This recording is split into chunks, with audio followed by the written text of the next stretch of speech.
വിശേഷണങ്ങളില്ല. ജീവിതത്തിലുടനീളം ഓർത്ത് സൂക്ഷിച്ചു വെക്കാനായി അസുലഭമായ ചില മുഹൂർത്തങ്ങൾക്ക് ഇന്ന് ഈ വേദി സാക്ഷിയാവുകയാണ്. ആധുനിക ഭാരതത്തിലെ സ്വാമി വിവേകാനന്ദൻ എന്ന് 10,000-കണക്കിന് ആളുകൾ ഭക്തിയോടെ സ്മരിക്കുന്ന, അനുഗമിക്കുന്ന ഒരു ചൈതന്യം.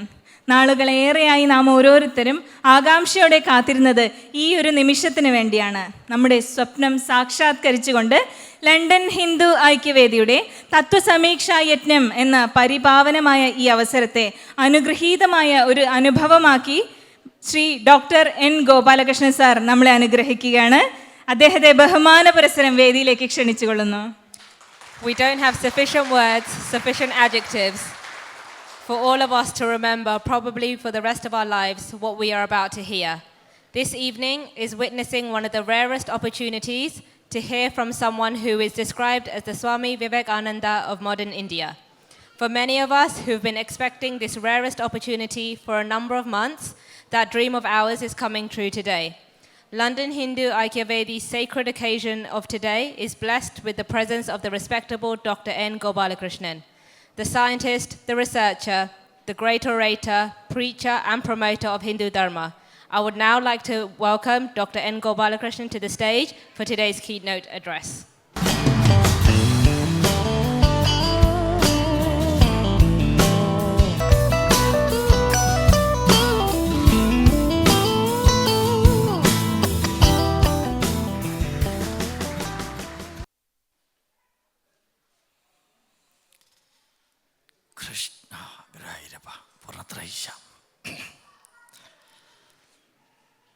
Most respected family members, my pranams to each and every one of you. ആരാധ്യരായ ഓരോ കുടുംബാംഗത്തിനും ഈ ഉജ്ജ്വലമായ സമ്മേളനത്തിൽ പങ്കെടുക്കാനായി എന്നെ ക്ഷണിച്ചതിനും ഇത് എൻ്റെ മനസ്സിൽ ഒരവിസ്മരണീയമായ ധന്യമായ അനുഭവത്തിൻ്റെ സുഗന്ധം ഉത്ഭവിപ്പിച്ചതിനും കഴിഞ്ഞ അനവധി ആഴ്ചകളായി ഇതിൻ്റെ വിജയത്തിന് വേണ്ടി പ്രവർത്തിച്ചു കൊണ്ടിരുന്നവരും ഇത് വിജയിക്കുമോ എന്ന് സംശയിച്ചവരും ഇത് വിജയിക്കരുത് എന്നാഗ്രഹിച്ചവരും ഏത് വിഭാഗത്തിൽപ്പെട്ടവരായാലും അവർക്കെല്ലാം നിറഞ്ഞ ഹൃദയത്തോടുകൂടി എൻ്റെ പ്രണാമത്തോടെ ഞാൻ വിഷയത്തിലേക്ക് കടക്കാൻ. ഭാരതം എന്ന രാഷ്ട്രം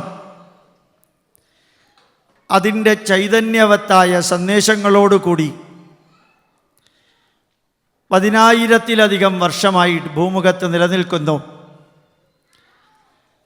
archaeological evidence based knowledge tells us that Indian heritage and cultural values and Hindu Dharma has the beginning from BC 8275. BC 8275 plus AD 2015, 10,000 years of heritage accumulated in our motherland. 10,000 divided by 20, 500 തലമുറകളായിട്ട്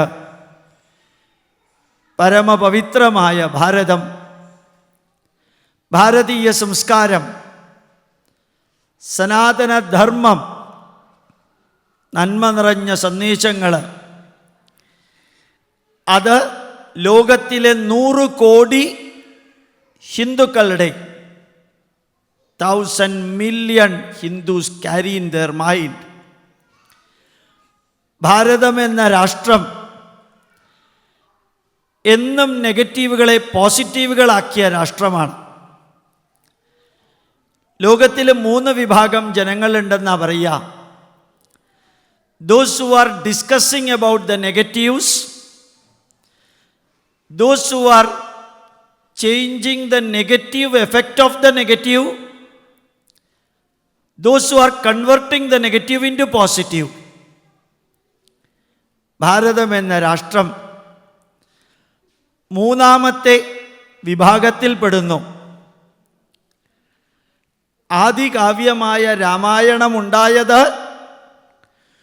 ഒരു വേടൻ ഒരു പക്ഷിയെ അമ്പെയ്ത് ആ പക്ഷി പെടഞ്ഞ് താഴെ വീഴുന്ന ശോകം, ആ ശോകമാണ് ആദികാവ്യമായ വാൽമീകി രാമായണത്തിലെ 24,000 ശ്ലോകം. ശോകത്തെ ശ്ലോകമാക്കിയ രാഷ്ട്രം. ശമീക മഹർഷിയുടെ കഴുത്തിൽ പരീക്ഷിത്ത് മഹാരാജാവ് ചത്ത പാമ്പിനെ ഇട്ടതുകൊണ്ടാണ് മഹാഭാഗവതം എന്ന ഗ്രന്ഥം ഉണ്ടായത്. കൈകേയി ശ്രീരാമനെ കാട്ടിലേക്ക് അയച്ചതുകൊണ്ടാണ് രാമായണം ഇത്രയും ഉജ്ജ്വലമായ ആദികാവ്യമായത്. അർജുനൻ കുരുക്ഷേത്ര ഭൂമിയിൽ തളർന്ന് വീണതുകൊണ്ടാണ് ഹാർവാർഡ് യൂണിവേഴ്സിറ്റിയിൽ ഇന്നും പഠിപ്പിക്കുന്ന ഭഗവത്ഗീത എന്ന ഗ്രന്ഥം ഉണ്ടായത്. ഇന്ന് ഈ സമ്മേളനം നടക്കുന്നതും നെഗറ്റീവിനെ പോസിറ്റീവാക്കിയ ആ ഉജ്ജ്വലമായ അനുഭവത്തിൻ്റെ വെളിച്ചത്തിലാണ്. അതെന്നും നിലനിർത്താൻ നമുക്ക് സാധിക്കട്ടെ. ഈ ജീവിതത്തിൽ നന്മകളുണ്ട്, തിന്മകളുണ്ട്, വരവുണ്ട്, പോക്കുണ്ട്, ചിരിയുണ്ട്, കരച്ചിലുണ്ട്, ജനനമുണ്ട്, മരണമുണ്ട്, ലാഭമുണ്ട്, നഷ്ടമുണ്ട്, നല്ലത് പറയുന്നവരുണ്ട്, ചീത്ത പറയുന്നവരുണ്ട്, അഭിനന്ദിക്കുന്നവരുണ്ട്, അവഹേളിക്കുന്നവരുണ്ട്. ഇതെല്ലാം ചേർന്നതാണ് ജീവിതം. Preparation for living is not life. Experience of living is life. ജീവിക്കാൻ വേണ്ടിയുള്ള തയ്യാറെടുപ്പല്ല ജീവിതം. ജീവിതാനുഭവങ്ങളിലൂടെ കടന്നു പോകലാണ് ജീവിതം. ആ ജീവിതം നിങ്ങൾ അറിയണം. അറിഞ്ഞത് മറ്റുള്ളവരെ പറഞ്ഞു കൊടുത്ത് മനസ്സിലാക്കിപ്പിക്കണം. യഥാർത്ഥത്തിൽ ഏത് പ്രഭാഷണ വേദിയിലും ഞാൻ പറയാറുണ്ട്, 14 ലക്ഷം തരത്തിലുള്ള ജന്തുക്കളിൽ ഒരു ജന്തുവാണ് മനുഷ്യൻ. 1.4 million type of animals are there in the surface of the globe earth, and one among these animals, human being. ആ മനുഷ്യന് ഭൂതകാലവും വർത്തമാനകാലവും ഭാവി കാലവും തമ്മിൽ അനലൈസ് ചെയ്യാൻ സാധിക്കും. We, the only species of the animal which can connect the past, present and future. Take inspiration from the past, work in the present and prepare for the future. അതാണ് ഭാരതീയ പൈതൃകം നമ്മളോട് പറയുന്നത്. ഏതാണ്ട് 85 വയസ്സുവരെ ജീവിക്കുന്ന നമ്മൾ, അല്ലെങ്കിൽ 27,500 ദിവസം ജീവിക്കുന്ന നമ്മൾ, ഈ കാലയളവിൽ ഏതാണ്ട് 60 ടൺ ഭക്ഷണം കഴിക്കുന്ന നമ്മൾ, ഒരു ദിവസം 23,080 പ്രാവശ്യം ശ്വാസോച്ഛ്വാസം ചെയ്യുന്ന നമ്മൾ അറിയണം. We breathe 23,080 times per day. Every breath is taking you towards graveyard. ഓരോ ശ്വാസോച്ഛ്വാസവും കഴിയുമ്പോൾ നമ്മൾ ശ്മശാനത്തോടടുക്കുന്നു, ശ്മശാനത്തിലേക്ക് പോകുന്നു. Last century, this day we were not here. Next century, this day also we will not be here. കഴിഞ്ഞ നൂറ്റാണ്ടിൽ ഈ ദിവസം നമ്മളിവിടെ ഉണ്ടായിരുന്നില്ല. അടുത്ത നൂറ്റാണ്ടിൽ ഈ ദിവസവും നമ്മൾ ഈ ഭൂമിയിൽ ഉണ്ടാവില്ല. How long you are living, less important. How you are living, more important. എത്ര കാലം ജീവിക്കുന്നു എന്നതിനേക്കാൾ പ്രാധാന്യമുള്ളത് ജീവിക്കുന്നിടത്തോളം കാലം എങ്ങനെ ജീവിക്കുന്നു. അതുകൊണ്ട് തന്നെ ഗോപാലകൃഷ്ണൻ അഭ്യർത്ഥിക്കുന്നു, ഏത് തരത്തിലുള്ള വീക്ഷണമുള്ളവരാണ് എൻ്റെ മുമ്പിലിരിക്കുന്നതെങ്കിലും ഹിന്ദുവോ ക്രിസ്ത്യാനിയോ മുസൽമാനോ ലെഫ്റ്റിസ്റ്റോ റൈറ്റിസ്റ്റോ മിഡിൽ ഈസ്റ്റോ ആരും ആയിക്കൊള്ളട്ടെ, അവരോട് എല്ലാവരോടും ഓർമ്മിക്കാൻ അഭ്യർത്ഥിക്കുന്നു. Our life should be useful, our life should be purposeful, our life should be fruitful and our life should be meaningful. പ്രയോജനപ്രദമായൊരു ജീവിതം, ലക്ഷ്യബോധമുള്ളൊരു ജീവിതം, ഫലപ്രദമായൊരു ജീവിതം, അർത്ഥവത്തായൊരു ജീവിതം. ഡേറ്റ് ഓഫ് ബർത്തിനും ഡേറ്റ് ഓഫ് ഡെത്തിനും ഇടയ്ക്ക് D of B and D of D in between. Every minute, every hour, every day should be useful for ourself. നമ്മുടെ ജീവിതം നമുക്ക് പ്രയോജനമുള്ളതാവണം. നമ്മുടെ ജീവിതം നമ്മുടെ കുടുംബത്തിന് പ്രയോജനമുള്ളതാവണം. നമ്മുടെ ജീവിതം നമ്മുടെ സംസ്കാരത്തിന് പ്രയോജനമുള്ളതാവണം. നമ്മുടെ ജീവിതം നമ്മുടെ സമൂഹത്തിനും രാഷ്ട്രത്തിനും, നമ്മൾ ഏത് രാജ്യത്തിലാണോ പ്രവർത്തിക്കുന്നത് ആ കർമ്മഭൂമിക്കും നമ്മുടെ മാതൃഭൂമിക്കും പ്രയോജനപ്രദമായിട്ടുള്ളതാവണം. ഇന്നലെ എന്നുള്ളത് ഇനി യൂസ്ഫുള്ളാക്കാൻ സാധിക്കില്ല, അത് ഫ്രൂട്ട്ഫുള്ളാക്കാൻ സാധിക്കില്ല. Past is gone for ever, present on the verge of ending. ഇന്ന് എന്നുള്ളത് അവസാനിക്കുന്ന നിമിഷത്തിലാണ്. നാളെ എന്നുള്ളത് future. To a great extent, we can expect that it will come. So starting from today till the rest of our life, നമ്മുടെ ജീവിതം useful ആവണം, purposeful ആവണം, ഫ്രൂട്ട്ഫുൾ ആവണം, മീനിങ്ഫുൾ ആവണം. ആ ജീവിതമാണ് നമ്മളെ മരണത്തിൽ വിറകിൻ്റെ മുകളിൽ കിടക്കുമ്പോൾ വേദത്തിലൊരു മന്ത്രമുണ്ട്, നല്ലൊരു മന്ത്രം. വായുരനിലമൃതമതേദം ഭസ്മാന്തം ശരീരം ഓം സ്മര കൃതോ സ്മര കൃതം സ്മര കൃതോ സ്മര. വായുവും ജഡരാഗ്നിയും അമരത്വമുള്ള ജീവനം കൊണ്ട് നിറഞ്ഞിരിക്കുന്ന ആ ശരീരം, അച്ഛൻ്റെയും അമ്മയുടെയും ശരീരം തൊട്ടുകൊണ്ട്, ദർഭപ്പുല്ലുകൊണ്ട് തൊട്ട് മകൻ പറയുന്ന വരിയാണ് വായുവും ജഡരാഗ്നിയും ജീവാത്മാവും നിലനിന്നിരുന്ന ശരീരം ഏതാനും നിമിഷം കൊണ്ട് ഭസ്മാന്തം, അത് 58 ഗ്രാം ചാരമായി മാറാൻ പോകുന്നു. എൻ്റെ പിതാവേ, എൻ്റെ മാതാവേ, അമ്മേ, അച്ഛ, ഓർമ്മിക്കുക. കഴിഞ്ഞ കാലത്തെ ജീവിതത്തെക്കുറിച്ച് ഓർമ്മിക്കുക. ഇപ്പോൾ എവിടെ കിടക്കുന്നു എന്നുള്ളത് ഓർക്കുക. ഏതാനും നിമിഷം കഴിഞ്ഞ് ആ ചിതയ്ക്ക് ഞാൻ തീ കൊളുത്തി കഴിഞ്ഞാൽ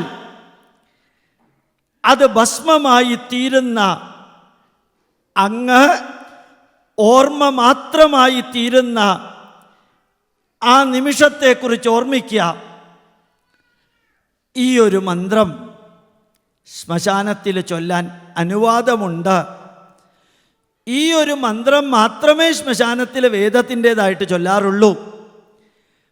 അച്ഛൻ്റെ അച്ഛൻ്റെ അച്ഛൻ്റെ ചിതയ്ക്ക് അച്ഛൻ്റെ അച്ഛൻ ചിത കൊളുത്തി തീ കൊളുത്തി, അച്ഛൻ്റെ അച്ഛൻ്റെ ചിതയ്ക്ക് അച്ഛൻ തീ കൊളുത്തി, അച്ഛൻ്റെ ചിതയ്ക്ക് ഗോപാലകൃഷ്ണൻ തീ കൊളുത്തി. ഗോപാലകൃഷ്ണൻ്റെ ചിതയ്ക്ക് തീ കൊളുത്തുന്നൊരു ദിവസമുണ്ട്. നമ്മുടെ എല്ലാവരുടെയും ചിതയ്ക്ക് തീ കൊളുത്തുന്നൊരു ദിവസമുണ്ട്. ആ ദിവസത്തിന് മുമ്പ് ഇന്ന് ആരംഭിച്ച ദിവസം വരെ, ഫ്രം നൗ ടിൽ ദെൻ, ജഗതീശ്വരൻ നമുക്ക് ധന്യമായ ഈ രാജ്യത്തിൽ ധന്യമായി ജീവിക്കാൻ അവസരം തന്നു. ആ അവസരം ഉപയോഗിക്കുമ്പോൾ എല്ലാവരോടും തൊഴുകയോടെ ഗോപാലകൃഷ്ണൻ പറയുന്നു, ഇന്നലെ ചെയ്തത് ഇന്നത്തെ ദുഃഖത്തിന് കാരണമാവരുത്. ഇന്നലെ പറഞ്ഞത് ഇന്നത്തെ ദുഃഖത്തിന് കാരണമാവരുത്. ഇന്ന് ചെയ്തതും ഇന്ന് പറഞ്ഞതും നിങ്ങൾക്ക് നാളത്തെ ദുഃഖത്തിന് കാരണമാകാത്ത വിധത്തിൽ ജീവിക്കുക. ഇന്ന് ഈ സ്റ്റേജിൽ ഭഗവത്ഗീതയിലെ ഉജ്ജ്വലമായൊരു ശ്ലോകം വിവരിക്കേണ്ടായി 2 പ്രാവശ്യം. ആ ശ്ലോകമാണെന്ന് തോന്നുന്നു 700 ശ്ലോകങ്ങളുള്ള ഭഗവത്ഗീതയിലെ ഏറ്റവും ഉജ്ജ്വലമായ ശ്ലോകം. ഏറ്റവും ഉജ്ജ്വലമായ ശ്ലോകം. ഓരോ വ്യക്തിയും ടിൽ ദ ലാസ്റ്റ് ബ്രെത്ത് എങ്ങനെ ജീവിക്കണമെന്ന് പ്രഖ്യാപിക്കുന്ന 6-ാം അധ്യായത്തിലെ 5-ാമത്തെ ശ്ലോകം. ഒരു പക്ഷേ ഹിന്ദുക്കളായതുകൊണ്ട് നിങ്ങൾ ഭഗവത്ഗീത വായിച്ചിട്ടുണ്ടാവില്ല. എങ്കിലും ഇതെങ്കിലും വായിക്കുക. ഇത് വായിച്ചിരിക്കണം. ഇത് ബൈഹാർട്ട് ആക്കിയിരിക്കണം. ഇതാണ് ലോകത്തിലെ എല്ലാവർക്കും ഇൻസ്പിറേഷൻ നൽകുന്നത്. ഞാൻ എൻ്റെ മനസ്സിന് നന്മ വരുത്തുന്ന വിധത്തിൽ ജീവിക്കണമെങ്കിൽ, എൻ്റെ ശരീരത്തിന് ആരോഗ്യം വരുത്തുന്ന രീതിയിൽ ജീവിക്കണമെങ്കിൽ, എൻ്റെ ഭാര്യ അല്ലെങ്കിൽ ഭർത്താവ്, മക്കള്, അച്ഛൻ, അമ്മ അടങ്ങിയ എൻ്റെ കുടുംബത്തെ ധന്യമായി മുമ്പോട്ട് കൊണ്ടുപോകാൻ പാകത്തിന് പ്രവർത്തിക്കണമെങ്കിൽ,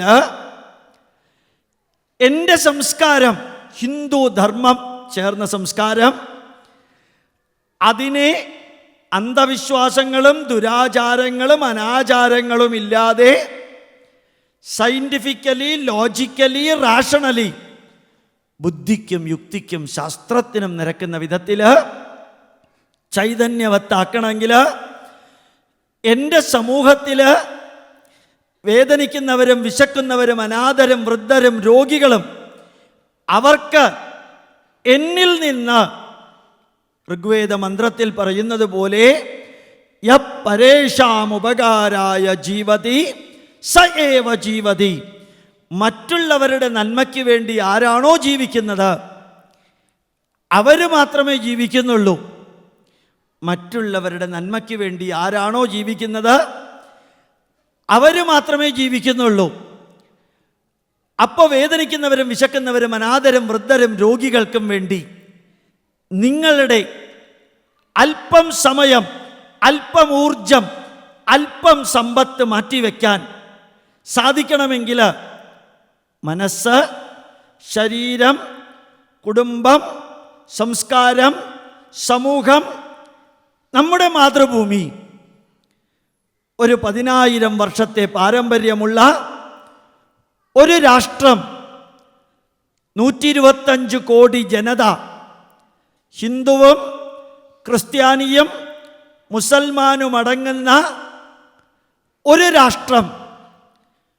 ലോകത്തിൽ 122 രാഷ്ട്രങ്ങൾ ക്രിസ്ത്യൻ രാഷ്ട്രങ്ങളാണ്, 69 രാഷ്ട്രങ്ങൾ മുസ്ലിം രാഷ്ട്രങ്ങളാണ്, 14 രാഷ്ട്രങ്ങൾ ബുദ്ധിസ്റ്റ് രാഷ്ട്രങ്ങളാണ്, 1 ജൂതമതം ഉള്ള രാഷ്ട്രം. ലോകത്തിൽ ഒരിടത്തും ഹിന്ദു രാഷ്ട്രമില്ല, ഒരിടത്തും ഹിന്ദു രാഷ്ട്രമില്ല. എന്നിട്ടും 100 കോടി ഹിന്ദുക്കൾ ഭാരതീയാഹ സമസ്താ സുഖിനോ ഭവന്തു എന്ന് പ്രാർത്ഥിച്ചില്ല, ഹൈന്ദവാഹ സമസ്താ സുഖിനോ ഭവന്തു എന്നും പ്രാർത്ഥിച്ചില്ല. ലോകാ സമസ്ത സുഖിനോ ഭവന്തു എന്ന് മാത്രമേ ഹിന്ദു പ്രാർത്ഥിച്ചിട്ടുള്ളൂ. ഒരു ഹിന്ദുവും പറഞ്ഞിട്ടില്ല എൻ്റെ ദൈവത്തിനെ അല്ലാതെ മറ്റൊരു ദൈവത്തെ ആരാധിക്കരുതെന്ന്. ഒരു ഹിന്ദുവും പറഞ്ഞിട്ടില്ല എൻ്റെ പുസ്തകമല്ലാതെ മറ്റൊരു പുസ്തകം വായിക്കരുതെന്ന്. ഒരു ഹിന്ദുവും പറഞ്ഞിട്ടില്ല എൻ്റെ മാർഗം മാത്രമാണ് ശരിയായ മാർഗമെന്ന്. ഓരോ ഹിന്ദുവും പറഞ്ഞത് ആകാശാത് പതിതം തോയം യഥാ ഗച്ഛതി സാഗരം സർവദേവ നമസ്കാരം കേശവം പ്രതി ഗച്ഛതി. ആകാശത്ത് നിന്ന് വീഴുന്ന ജലത്തുള്ളികൾ ചാലുകളായി, തോടുകളായി, നദികളായി മഹാസാഗരത്തിലേക്ക് പോകുന്നത് പോലെ ഏത് ഈശ്വരനെ ആരാധിച്ചാലും അവയെല്ലാം പരമമായ സത്യത്തിലേക്ക് പോകുന്നു എന്ന് പറഞ്ഞ ലോകത്തിലെ ഒരേ ഒരു മതം, അതെൻ്റെ മതമാണ്, അത് നിങ്ങളുടെ മതമാണ്, അത് സനാതന ധർമ്മമാണ്, അതാണ് ഹിന്ദു ധർമ്മം. അതറിയാത്തവരാരെങ്കിലും ഉണ്ടെങ്കിൽ അറിയാതിരിക്കാൻ കാരണം അച്ഛനും അമ്മയും ആ സംസ്കാരം കൊടുക്കാത്തത്. കൊടുത്തിരുന്നു എങ്കിൽ അറിയുമായിരുന്നു. ആ ഉജ്ജ്വലമായ സനാതന ധർമ്മത്തിൽ ഇനിയൊരു 100 ജന്മമുണ്ടെങ്കിൽ ആ 100 ജന്മവും ഒരു ഹിന്ദുവായി തന്നെ ജനിക്കണമേ ജഗദീശ്വര എന്ന് പ്രാർത്ഥിക്കാൻ ഹിന്ദുവിന് സാധിക്കണം. ആത്മാഭിമാനത്തോടു കൂടി പറയാൻ. യഥാർത്ഥത്തിൽ ഇന്നലെ മ്യൂസിയത്തിൽ പോയി ഞാനും രാധാകൃഷ്ണൻജിയും കൂടി. അവിടെ വോൾക്കാനോ ഉള്ള രാഷ്ട്രം ഒരു ബട്ടൺ പ്രസ് ചെയ്താൽ ഭൂമിയിൽ ഏതെല്ലാം രാജ്യത്തിൽ വോൾക്കാനോ ഉണ്ടെന്ന് കാണാം. വേറൊരു ബട്ടൺ പ്രസ് ചെയ്താൽ ഏതെല്ലാം രാജ്യത്തിൽ ഭീകരമായ എർത്തുക്വേക്ക് വന്നിട്ടുണ്ട് എന്നറിയാം. വേറൊരു ബട്ടൺ പ്രസ് ചെയ്താൽ ഇൻസ്റ്റബിലിറ്റി എവിടെയൊക്കെ ഉണ്ടെന്നറിയാം. 3 ബട്ടണും ഞങ്ങൾ 3 പ്രാവശ്യം പ്രസ് ചെയ്തു, അതിൽ ഇന്ത്യ പെട്ടിട്ടില്ല. ഈ 3 എണ്ണത്തിലും ഇന്ത്യ പെട്ടിട്ടില്ല. അപ്പം എനിക്ക് തോന്നി വിഷ്ണു സഹസ്രനാമത്തിൽ പറഞ്ഞതുപോലെ ഹിമാലയം സമാരഭ്യ യാവത് ഇന്ദുസരോവരം തം ദേവനിർമ്മിതം ദേശം. ഹിമാലയത്തിൽ നിന്ന് ആരംഭിച്ച് ഇന്ത്യൻ മഹാസമുദ്രം വരെയുള്ള ദേവനിർമ്മിതമായ ദേശത്തെ ഹിന്ദുസ്ഥാനം എന്ന് പറയുന്നു. ഹൈന്ദവ ജനത ജീവിക്കുന്ന സ്ഥലമെന്ന് പറയുന്നു. ആ ഹിന്ദുസ്ഥാനത്തിൽ മാത്രമാണ് ജഗദീശ്വരൻ സ്വയം 10 പ്രാവശ്യം അവതരിച്ചു വന്നത്. ഇസ്രായേലിൽ ജഗദീശ്വരൻ തൻ്റെ പുത്രനെ അയച്ചു, സൗദി അറേബ്യയിലേക്ക് തൻ്റെ പ്രവാചകനെ അയച്ചു. ഈശ്വരൻ നേരിട്ട് 10 പ്രാവശ്യം വന്ന ആ ദേവഭൂമി ലോകത്തിലെ എല്ലാവർക്കും എല്ലാവർക്കും വരവേൽപ്പ് നൽകിയ രാഷ്ട്രമാണ്. ജൂതരായാലും സ്വരാഷ്ട്രീയരായാലും പാർസികളായാലും മുസ്ലിങ്ങളായാലും ക്രിസ്ത്യാനികളായാലും എല്ലാവരെയും രണ്ട് കയ്യും നീട്ടി സ്വീകരിച്ച രാഷ്ട്രം. 16 പ്രാവശ്യം ഗുജറാത്തിലെ സോമനാഥ ക്ഷേത്രം ആക്രമിക്കാൻ AD 995 മുതൽക്ക് മുഹമ്മദ് ഗസ്നി വന്നപ്പോഴും മുഹമ്മദ് ഗസ്നിയിലെ പട്ടാളക്കാരിൽ ഒരു പട്ടാളക്കാരൻ പോലും ഇന്ത്യയുടെ മണ്ണിൽ വിശന്ന് മരിച്ചിട്ടില്ല, ദാഹിച്ചു മരിച്ചിട്ടില്ല. ഭാരതത്തിലെ സോമനാഥ ക്ഷേത്രം ആക്രമിക്കാൻ വരികയാണെന്ന് അറിഞ്ഞിട്ടും ശത്രുവിന് പോലും ഭക്ഷണവും വെള്ളവും കൊടുത്ത ലോകത്തിലെ ഒരേ ഒരു രാഷ്ട്രം, അതാണ് നമ്മുടെ ഭാരതം. ആ ഭാരതം ഓർമ്മിക്കുക, 665 വർഷം വിദേശ മുസ്ലിങ്ങൾ ഭരിച്ചു. 222 വർഷം വിദേശ ക്രിസ്ത്യാനികൾ ഭരിച്ചു. ഡച്ചുകാർ, പോർച്ചുഗീസുകാർ, ഫ്രഞ്ചുകാർ, പിന്നെ ഇംഗ്ലീഷുകാർ. എന്നിട്ടും ഭാരത സംസ്കാരം മരിച്ചില്ല. 62 വർഷം കൊണ്ട് ഇന്ത്യയേക്കാൾ 7 ഇരട്ടിയുള്ള ആഫ്രിക്കൻ കോണ്ടിനെന്റിനെ 62 വർഷം കൊണ്ട് ഇംഗ്ലീഷുകാർക്ക് ക്രൈസ്തവവൽക്കരിക്കാൻ സാധിച്ചു. 222 വർഷം നേരിട്ടും അതിലൊരു 40 കൂടി ചേർത്ത് 262 വർഷം ഇത്രയും ക്രൈസ്തവ സമൂഹം ഡച്ചും ഫ്രഞ്ചും പോർച്ചുഗീസും സ്പെയിനും ഭാരതം ഭരിച്ചിട്ടും 2.1% ഹിന്ദുക്കളെ മാത്രമേ ക്രിസ്ത്യാനികളാക്കാൻ സാധിച്ചുള്ളൂ. മാത്രമല്ല, ഇന്ന് കേരളത്തിലെ ക്രൈസ്തവര് അമ്പലത്തിലെ ധ്വജസ്തംഭമാണ് പള്ളിയിലെടുത്തിരിക്കുന്നത്. സന്യാസിമാരുടെ കാവ്യവസ്ത്രമാണ് കർദിനാൾമാർ ഉപയോഗിക്കുന്നത്. സന്യാസിമാരുടെ രുദ്രാക്ഷമാണ് മെത്രാന്മാരും ബിഷപ്പുമാരും കഴുത്തിലിടുന്നത്. അമ്പലത്തിലെ നിലവിളക്കാണ് പള്ളിയിൽ ഉപയോഗിക്കുന്നത്. അമ്പലത്തിലെ കൽവിളക്കാണ് പള്ളിയിൽ ഉപയോഗിക്കുന്നത്. തൊടുപുഴയിൽ പോയപ്പോൾ ഒരു പള്ളിയിൽ വലിയ അക്ഷരത്തിൽ എഴുതി വച്ചിരിക്കുന്നു, ക്രിസ്തു ലക്ഷാർച്ചന. ആദ്യമായിട്ടാണ് കേട്ടത്. മൈക്കിലൂടെ വരുന്നു, ഓം ക്രൈസ്തവേ നമഃ, ഓം മേരീപുത്രായ നമഃ, ഓം യെരുശലേം വാസിനേ നമഃ. 10 അതുള്ളൂ. ബാക്കി 991 വിഷ്ണു സഹസ്രനാമമാണ്. 1000 നാമങ്ങളിൽ 10 ബൈബിളുമായിട്ട് ബന്ധപ്പെട്ടത്, ബാക്കി 991 വിഷ്ണു സഹസ്രനാമത്തിലെ വാക്കെടുത്ത് യേശുദേവന് ചേർത്തപ്പോഴും ഒരു ഹിന്ദു പോലും അത് ചെയ്യരുതെന്ന് പറഞ്ഞില്ല. നമ്മളെന്നും നിറഞ്ഞ ഹൃദയത്തോടുകൂടി പ്രാർത്ഥിച്ചു, എല്ലാവർക്കും നന്മ വരണം. ആ ഹിന്ദു ഇനി തിരിച്ചറിയണം, നമ്മുടെ ജീവിതം യൂസ്ഫുൾ ആവണം, ലക്ഷ്യബോധത്തോടുകൂടി പർപ്പസ്ഫുൾ ആവണം, അർത്ഥവത്താവണം, അതുപോലെ തന്നെ ഫലപ്രദമാവണമെങ്കിൽ BC 3140 എഴുതിയ ഭഗവത്ഗീത 5155 വർഷങ്ങൾക്ക് മുൻപ് എഴുതിയ ഭഗവത്ഗീത, അതിലെ 6-ാം അധ്യായത്തിലെ 5-ാമത്തെ വരി, അതാണ് ഞാൻ കുറച്ചു മുമ്പ് പറഞ്ഞത്. അതില് ഉദ്ധരേദാത്മനാത്മാനം, അറിയണം അവനവനെ ഉയർത്തേണ്ടത് അവനവൻ തന്നെയാണ്. ആ ഉയർത്തേണ്ടത് ആദ്യം മാനസികമായിട്ട് മനസ്സിനെ ഉയർത്തുക. ഭാരതം എന്ന രാഷ്ട്രം നിലനിന്നത് 5 വാക്കുകളിലാണ്.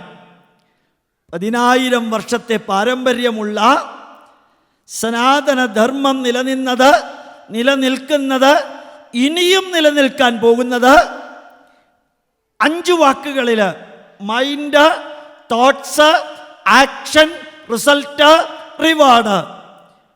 മനസ്സ്, ചിന്തകൾ, കർമ്മം, കർമ്മബലം, കർമ്മത്തിൻ്റെ പ്രതിഫലം. Mind, thoughts, action, result, reward. ആ മനസ്സിനെ ബാഡ് മൈൻഡിൽ നിന്ന് ഗുഡ് മൈൻഡ് ആക്കിയാൽ ബാഡ് തോട്ട്സ് ഗുഡ് തോട്ട്സ് ആവും, ബാഡ് ആക്ഷൻ ഗുഡ് ആക്ഷൻ ആകും, ബാഡ് റിസൾട്ട് ഗുഡ് റിസൾട്ട് ആവും, ബാഡ് റിവാർഡ് ഗുഡ് റിവാർഡ് ആവും. മലയാളത്തിൽ പറഞ്ഞാൽ, പച്ച മലയാളത്തിൽ പറഞ്ഞാൽ, മലയാളം പച്ച മലയാളം എന്ന് പറഞ്ഞാൽ മലപ്പുറത്തെ മലയാളം നല്ല അർത്ഥം, സിമ്പിൾ മലയാളം.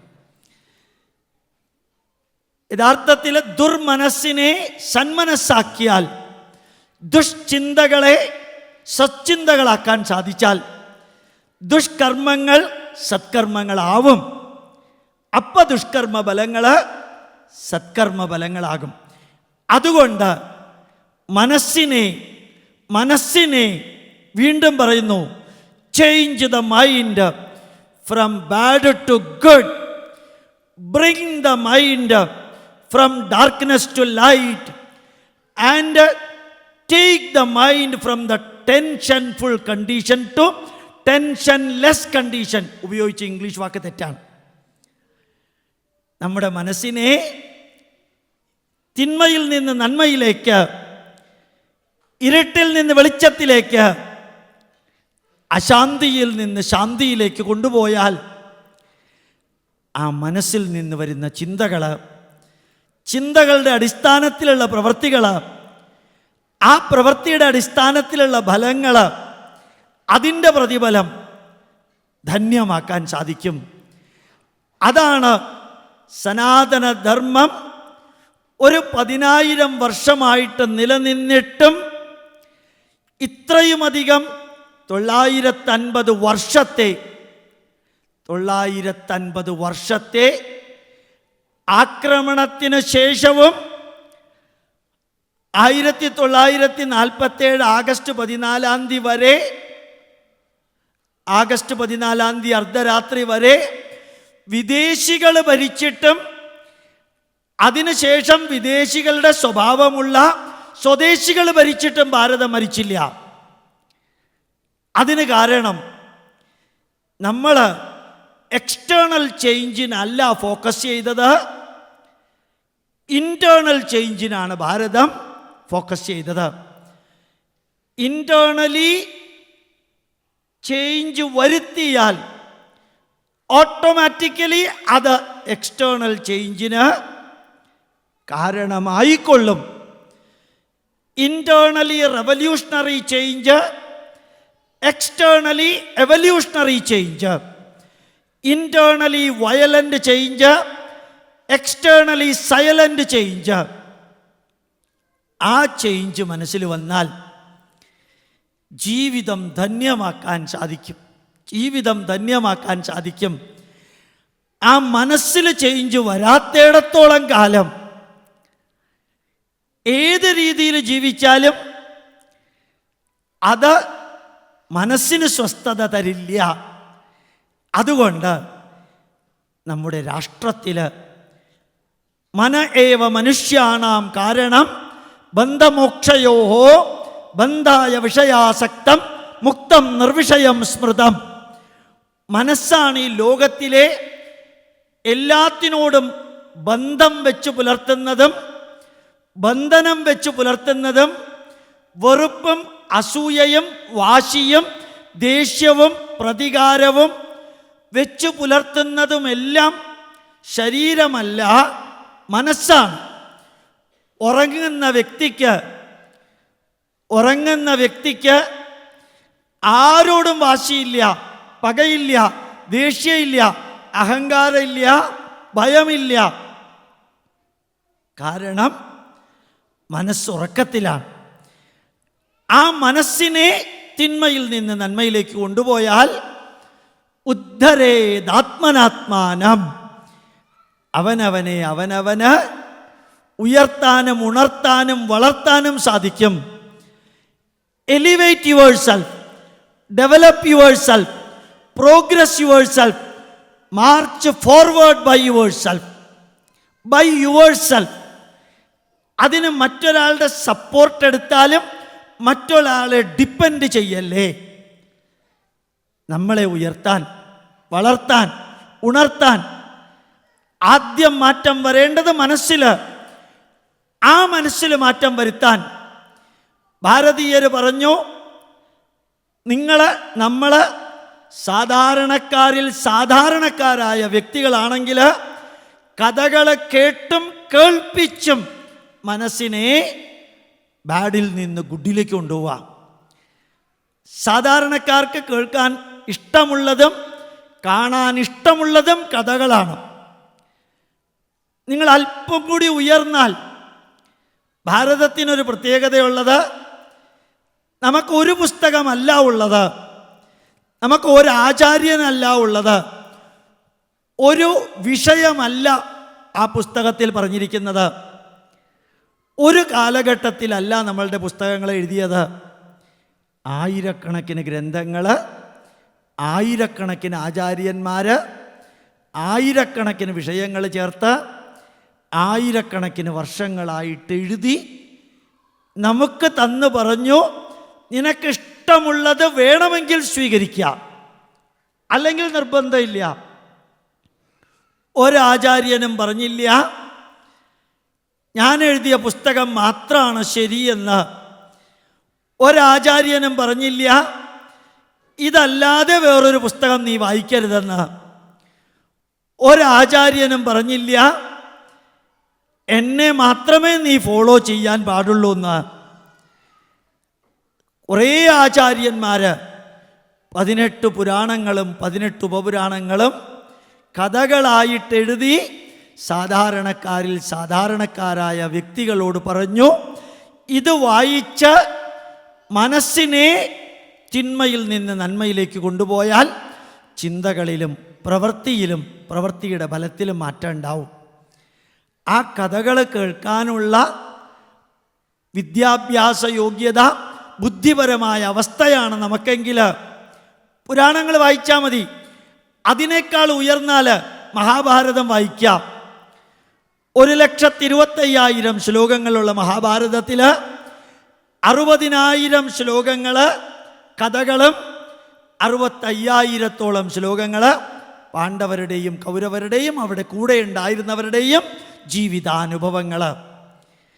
അപ്പോൾ രണ്ടാമത്തെ ലെവലിലേക്ക് ഉയർന്നാൽ നമ്മുടെ മനസ്സിനെ നന്മയിലേക്ക് കൊണ്ടുപോകാൻ കഥകളും അനുഭവങ്ങളും ചേർക്കണം. മൂന്നാമത്തെ ലെവലിലേക്ക് കയറിയാൽ കഥകളുടെ ആവശ്യമില്ല. കഥകൾ കേട്ട് സന്ദേശങ്ങൾ എടുക്കുന്നതിന് പകരം ജീവിതാനുഭവങ്ങൾ കേൾക്കുക.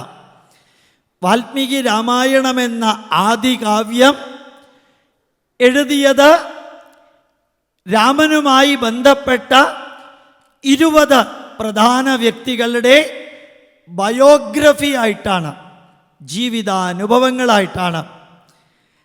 ആ രാമായണത്തിൽ രാമനെ പോലെ ജീവിച്ചാൽ രാമനുണ്ടായ അനുഭവം ഉണ്ടാവും, കുംഭകർണനെ പോലെ ജീവിച്ചാൽ കുംഭകർണനുണ്ടായ അനുഭവം ഉണ്ടാവും, ബാലി സുഗ്രീവന്മാരെ പോലെ യുദ്ധം ചെയ്താൽ നമ്മുടെ വീട്ടിലും സഹോദരന്മാർ തമ്മിൽ ആ അനുഭവം ഉണ്ടാവും.